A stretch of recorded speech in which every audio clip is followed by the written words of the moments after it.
안녕하세요. 오렌지 가나안교회 매일 만나 시간입니다. 오늘 본문 말씀 고린도전서 14장 26절에서 40절까지 읽으면서 매일 만나 시작하겠습니다. 그런즉 형제들아 어찌할까? 너희가 모일 때 각각 찬송시도 있으며 가르치는 말씀도 있으며 계시도 있으며 방언도 있으며 통역함도 있나니 모든 것을 덕을 세우기 위하여 하라. 만일 누가 방언으로 말하거든 두 사람이나 많아야 세 사람이 차례를 따라하고 한 사람이 통역할 것이요 만일 통역하는 자가 없으면 교회에서는 잠잠하고 자기와 하나님께 말할 것이요 예언하는 자는 둘이나 셋이나 말하고 다른 이들은 분별할 것이요 만일 곁에 앉아있는 다른 이에게 계시가 있으면 먼저 하던 자는 잠잠할지니라. 너희는 다 모든 사람으로 배우게 하고 모든 사람으로 권면을 받게 하기 위하여 하나씩 하나씩 예언할 수 있느니라.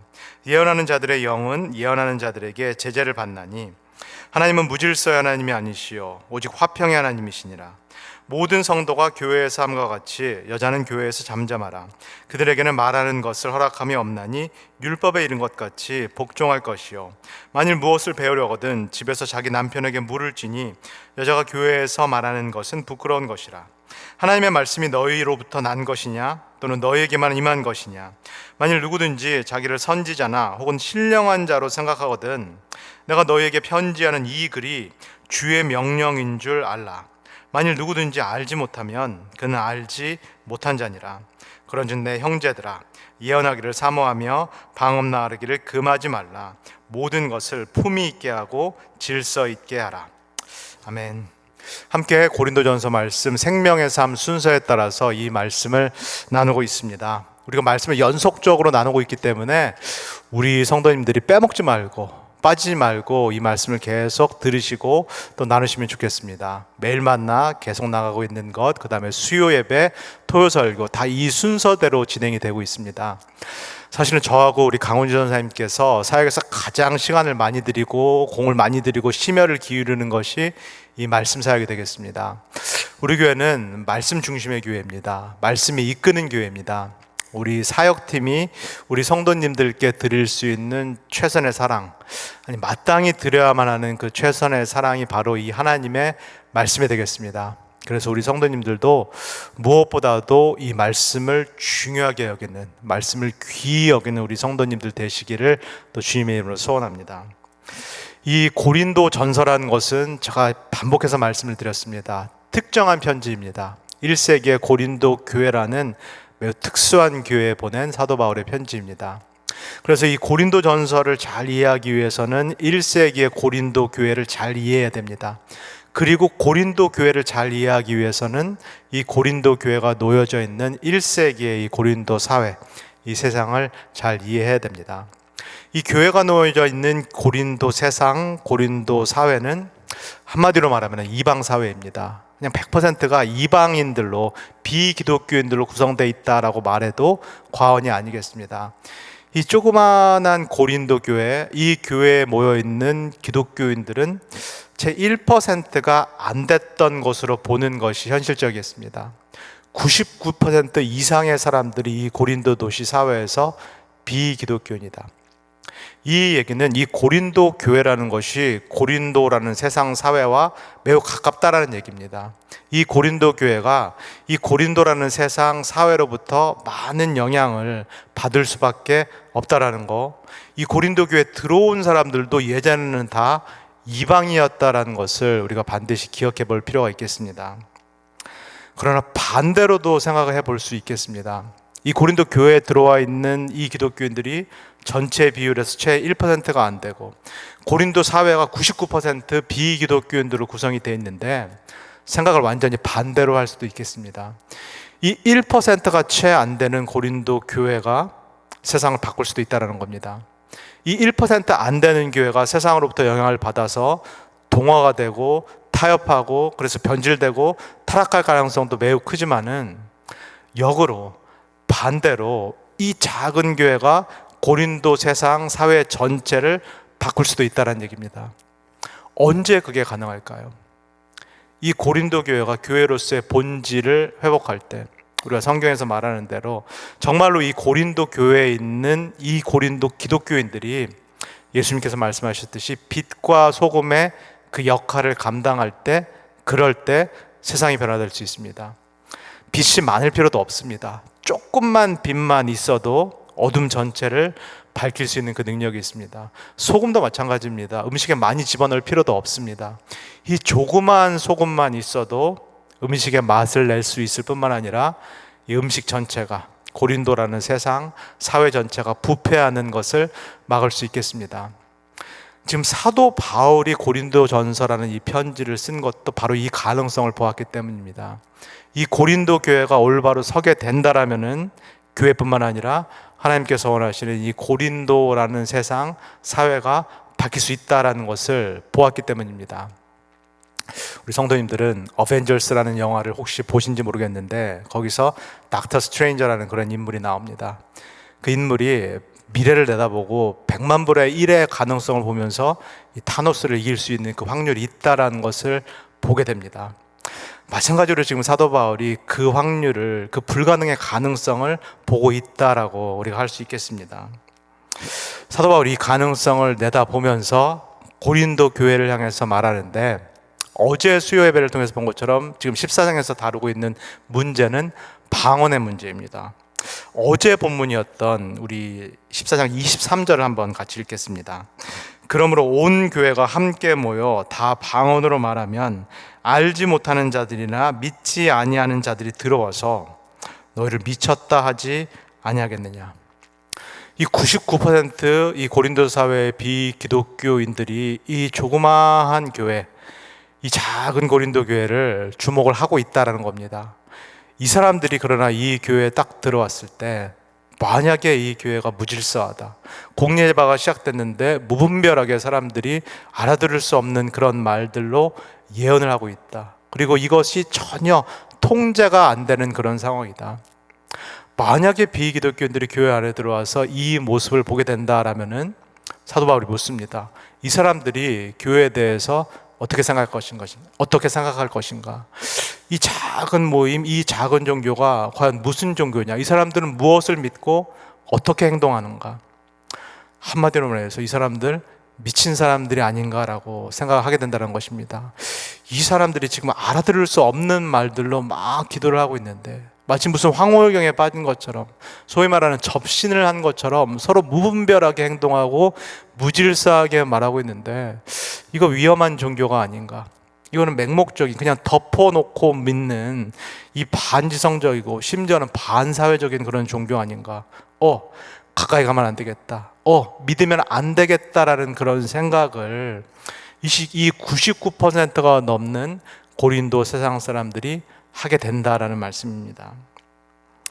교회가 고립된 것 같지만, 우리가 예배당 문을 열고 안으로 들어오면 교회가 고립된 것 같고 우리들만 있는 것 같고 우리들만의 세상인 것처럼 그렇게 보이지만, 교회는 사실상 열려 있다라는 겁니다. 교회는 열려 있어서 이 외부의 사람들이, 특별히 비기독교인들이 교회를 다 볼 수가 있고 다 교회에 주목하고 있다라는 그 사실, 이 사실을 상기시키면서 사도 바울이 이렇게 말합니다.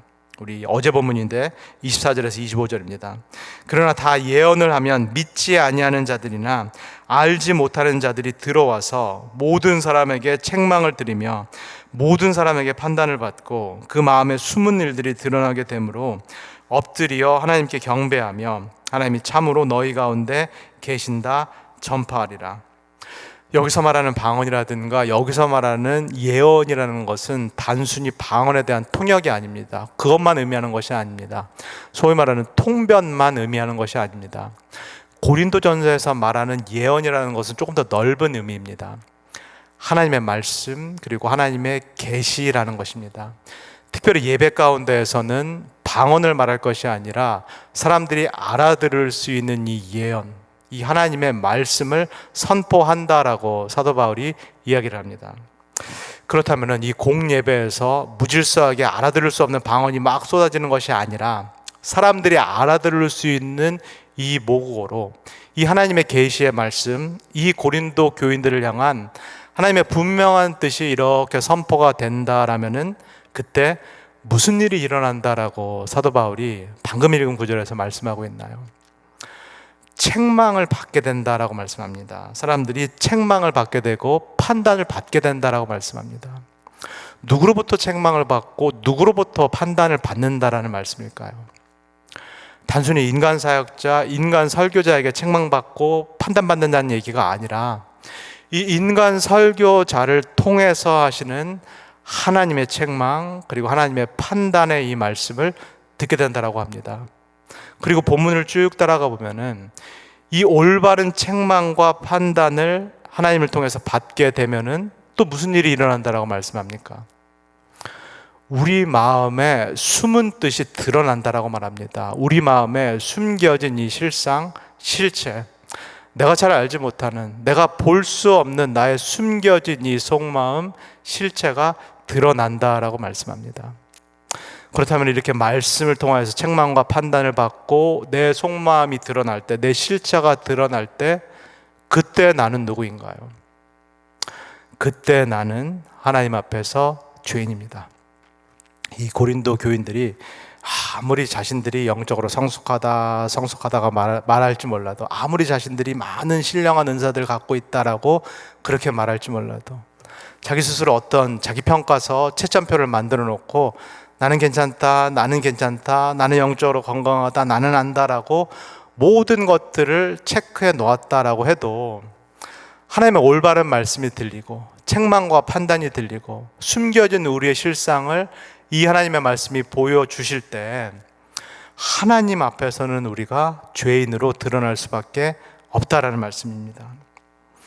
이렇게 하나님의 말씀이 가감없이 올바르게 선포되고 나의 실체가 하나님 앞에서 정직하게 드러날 때, 그러면 그 다음에 또 무슨 일이 일어난다라고 사도 바울이 말씀하나요? 하나님 앞에 엎드려진다라고 말합니다.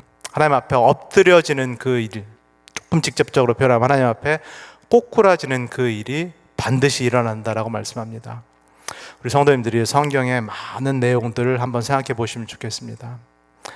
하나님을 정말로 만난 사람, 아브라함부터 시작해서 모세, 구약의 많은 예언자들, 그리고 신약의 예수 그리스도의 제자들, 하나님을 정말로 제대로 만난 사람들에게 나타나는 반응은 다 똑같습니다. 하나님 앞에 엎드리면서 하나님, 나는 죄인입니다.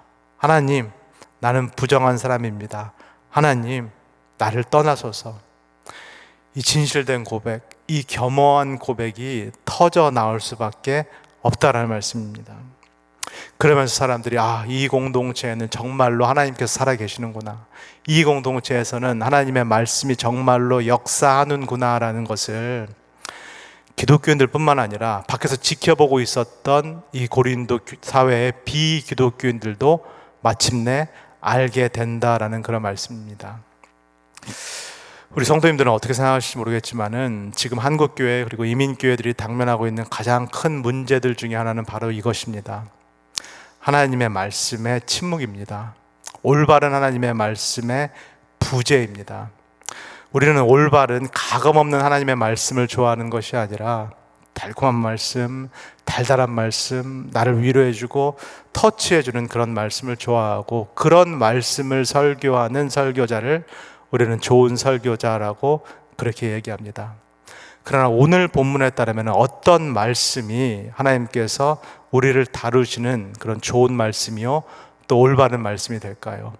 때로는 우리를 강하게 책망하고 때로는 우리를 강하게 판단하시면서 우리의 실체를 드러내는 말씀, 이 말씀이 하나님의 올바른 말씀이다라고 말합니다. 우리가 교회 생활, 신앙생활을 오래 하지만 이렇게 올바른 말씀, 물타기 하거나 설탕 발라놓은 말씀이 아니라 가감없는 이 올바른 말씀을 제대로 한 번도 듣지를 못했는데, 그렇다면 우리가 어떻게 우리의 실상, 우리의 실체를 볼 수 있을까요?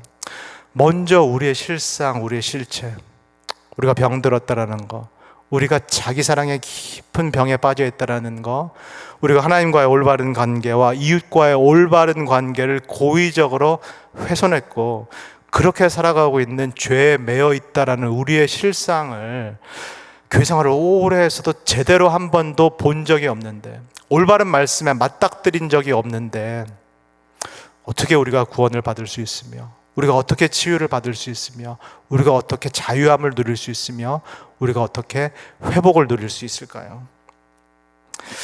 올바른 말씀 선포가 없고 교회에서 제대로 된 올바른 말씀 선포가 없고, 그리고 하나님은 다른 방법을 통해서가 아니라 반드시 말씀을 통하여서 우리를 만나시고 말씀을 통해서 우리에게 역사하시는데 이 일이 전혀 일어나지 않는 그런 상황.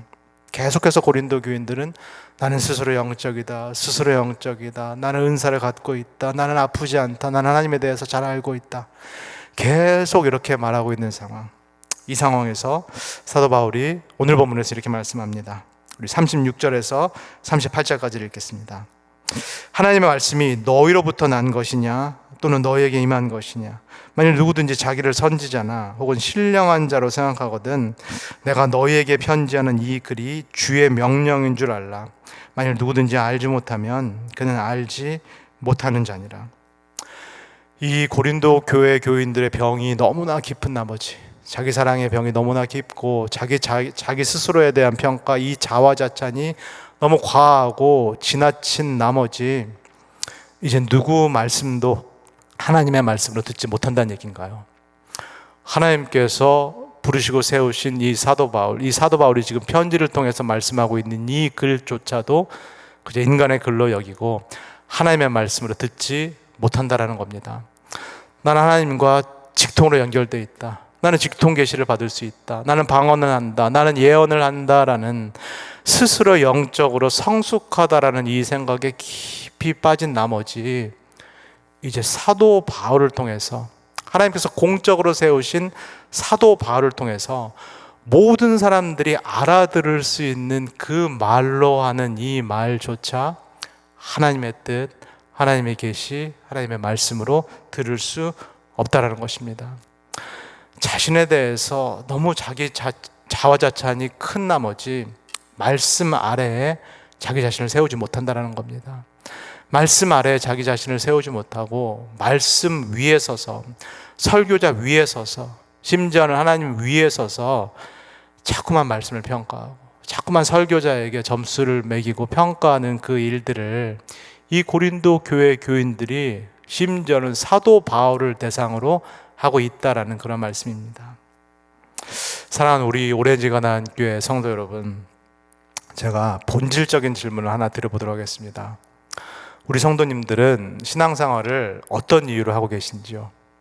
우리 성도님들은 교회 생활을 왜 하고 계신지요? 우리 성도님들은 왜 예수 그리스도를 믿고 왜 하나님을 믿고 계신지요? 여러 가지 이유가 있을 수 있겠지만은 좁히면은 이유는 딱 하나입니다.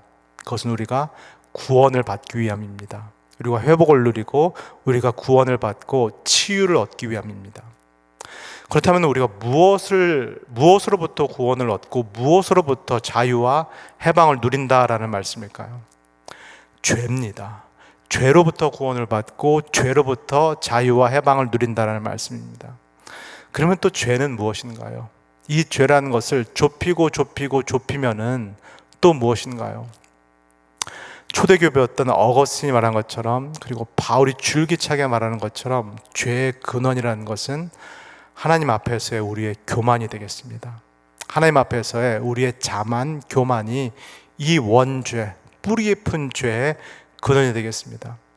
하나님은 계속 말씀 사역자를 통하여서 너는 아프다, 너는 정상이 아니고 너는 병들었다라는 것을 계속 말하는데, 이 교만한 우리는 아닌데요, 우리는 아프지 않은데요, 저는 건강한데요, 멀쩡한데요 라고 말합니다. 하나님께서는 계속 말씀 사역자를 통하여서 너는 죄인이다, 너는 경로에서 이탈했다라는 것을 말씀하는데, 아닌데요, 교만한 우리는 아닌데요, 나는 죄인이 아니라 나는 의롭던데요 라는 얘기를 계속합니다. 하나님께서는 계속 말씀을 통하여서 너는 사실 모른다, 너는 영적인 것에 대해서 모른다, 너는 하나님에 대해서 모른다라고 이야기를 하는데, 이 고린도 교인들은 계속해서 아닌데요, 나는 아는데요, 나는 영적으로 성숙한데요, 나는 신령한데요 라고 이야기하고 있다라는 말씀입니다. 우리 사랑하는 오렌지 가나안 교회 성도 여러분, 이 병을 치유하시기 위해서, 이 죄에서 우리를 구원하시기 위해서 하나님께서 하시는 일이 있습니다. 그것이 바로 교회에 말씀 사역자를 보내시는 일입니다. 우리를 이 병에서 그리고 이 죄에서 구원하시기 위해서 하나님께서 하시는 일이 있는데 말씀을 통해서 하십니다. 그 말씀을 대언할 수 있는 말씀 사역자를, 설교자를, 목회자를 교회에 파송하셔서 하나님께서 이 일을 하십니다. 우리 성도님께서 이 사실을 깊이 기억하시기를 소원합니다. 내가 예배에 참여해서 듣고 있는 이 말씀이, 지금 듣고 있는 이 매일 만나와 같은 말씀도 하나님께서 하시는 일이라는 거, 하나님께서 인간 사역자를 보내서 하시는 일이라는 거, 이것이 단지 나에게 아들뻘 되는, 손자뻘 되는 사람이 하는 이야기가 아니라 하나님께서 파송하시고 보내신 인간 사역자를 통해서 나의 실상을 보여주시고 나를 회복하시는 일이다라는 것을 우리 성도님들께서 받아들일 수 있기를 소원합니다. 이게 바로 은혜입니다. 이걸 받아들일 수 있고 내가 이것을 깨달을 수 있는 그 겸손한 마음, 겸허한 마음이 내 안에 생기는 것, 이것이 생기는 것이 바로 내가 하나님 안에서 은혜를 받았다라는 증거가 되겠습니다. 이 마음, 하나님 앞에서 겸손하고 겸허하고 열린 마음의 축복, 이 은혜를 받으시는 우리 모든 성도님들이 되시기를 주 예수 그리스도의 이름으로 간절히 소원합니다. 다 같이 기도하겠습니다. 사랑해 주님, 하나님께서 우리를 부르신 이유도, 하나님께서 우리를 교회에 불러 모으신 이유도 우리를 죄에서 구원하시고 죄에서 자유케 하심인 것을 다시 한번 깨닫게 해주셔서 감사합니다. 그 죄라는 것이 파고 들어가면은 교만해짐을 우리가 고백합니다. 하나님 아버지, 이 죄에서 자유케 되기를 원합니다. 하나님께서 교회에 인간 사역자, 말씀 사역자를 보내셔서 말씀을 통하여서 나에게 책망하시고 나를 판단하시고 나의 실상을 보여주시고 나를 하나님 앞에 엎드리게 하실 때 하나님께 하시는 이 모든 일들을 내가 겸허히 받아들일 수 있도록 하나님 나를 축복하여 주시옵소서. 하나님께서 나를 변화시키고자 하시는 그 이유, 그리고 교회를 변화시키고자 하시는 그 이유는 단순히 나만을 위함이 아니고 교회만을 위함이 아님을 고백합니다. 내가 변화돼야지, 교회가 변화돼야지 내가 속해 있는 사회가, 내가 속해 있는 세상이 변할 줄 믿습니다. 하나님 아버지, 우리가 그 소명을 갖고 있다는 것, 그 사명을 갖고 있다는 것을 잊지 않게 하시고 날마다 마음을 새롭게 하고 변화를 받아서 하나님께서 우리를 부르신 그 목적, 그 사명을 이루어 드릴 수 있도록 우리를 축복하여 주시옵소서. 감사드리며 예수님의 이름으로 기도합니다. 아멘.